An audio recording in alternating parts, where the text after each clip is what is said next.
শ্ৰদ্ধাৰ ৰাইজ, বিগত 18 জুন তাৰিখে প্ৰধানমন্ত্ৰী নৰেন্দ্ৰ মোদী ডাঙৰীয়াই বাৰাণসীত অনুষ্ঠিত এটা কেন্দ্ৰীয় অনুষ্ঠানত ভাৰতবৰ্ষৰ 9,26 লাখ কৃষকলৈ কৃষক সন্মান নিধিৰ 17তম কিস্তি আনুষ্ঠানিকভাৱে মুকলি কৰে।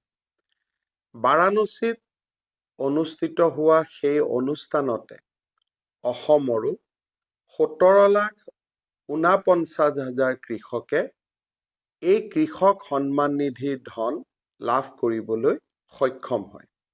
অৰ্থাৎ 18 জুন তাৰিখে অসমৰ 17,49,000 কৃষকে তেওঁলোকৰ বেংক একাউণ্টত 2,000 টকাকৈ লাভ কৰে। আৰু যদি আমি ৰাজ্যখনলৈ হস্তান্তৰিত হোৱা ধনৰ পৰিমাণ চাওঁ, এই পৰিমাণ হ'লগৈ সৰ্বমুঠ 380 কোটি টকা। শ্ৰদ্ধাৰ ৰাইজ, প্ৰধানমন্ত্ৰী কৃষক সন্মান নিধিৰ এয়া আছিল 17তম কিস্তি। আমি নিৰন্তৰভাৱে এই কৃষকৰ সংখ্যা বৃদ্ধি কৰাৰ বাবে প্ৰচেষ্টা কৰি আহিছোঁ। 13 নম্বৰ কিস্তি যেতিয়া আমি প্ৰদান কৰিছিলোঁ, তেতিয়া অসমৰ কৃষক সন্মান নিধি যোগ্যতা অৰ্জন কৰা কৃষকৰ সংখ্যা আছিল 6 লাখ। আৰু সেই সংখ্যাকেই আজি আমি 17তম কিস্তিত 17,49,000 কৃষকলৈ বৃদ্ধি কৰিবলৈ সক্ষম হৈছোঁ। এয়া আমাৰ বাবে অত্যন্ত আশাৰ বতৰা। মই এই অনন্য প্ৰাপ্তিৰ বাবে অসমৰ কৃষকসকল, কৃষি বিভাগ আৰু জিলা প্ৰশাসনক অভিনন্দন জনাইছোঁ। শ্ৰদ্ধাৰ ৰাইজ, আমাৰ অসমত পঞ্জীভূত কৃষকৰ সংখ্যা হ'ল 27 লাখ।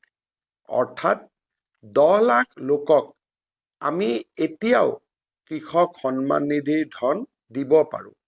বছৰত 2,000 টকাকৈ 3টা ইনষ্টলমেণ্টত 6,000 টকা লাভ কৰিলে কৃষকজনৰ পৰিয়ালত আয় বৃদ্ধি হয়, তেওঁ খেতি কৰাৰ বাবে প্ৰেৰণা পায়।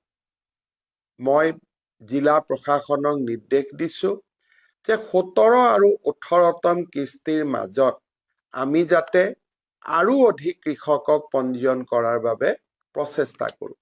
কৃষক ৰাইজৰ সহযোগিতা কামনা কৰিলোঁ।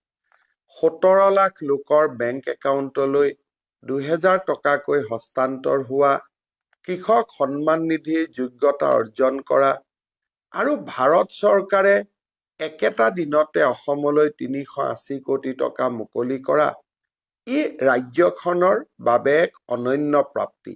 মই প্ৰধানমন্ত্ৰী নৰেন্দ্ৰ মোদী ডাঙৰীয়াকো অসমৰ কৃতজ্ঞ কৃষক সমাজৰ হৈ ধন্যবাদ জনাইছোঁ। শ্ৰদ্ধাৰ কৃষক বন্ধুসকল, ধান আৰু সৰিয়হৰ ক্ৰয়ৰ কাম এতিয়াও চলি আছে।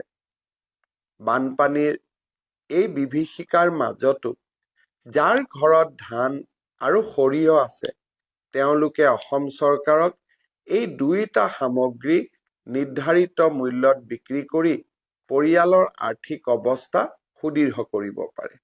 পুনৰ এবাৰ আপোনালোকক অভিনন্দন জনালোঁ। ধন্যবাদ।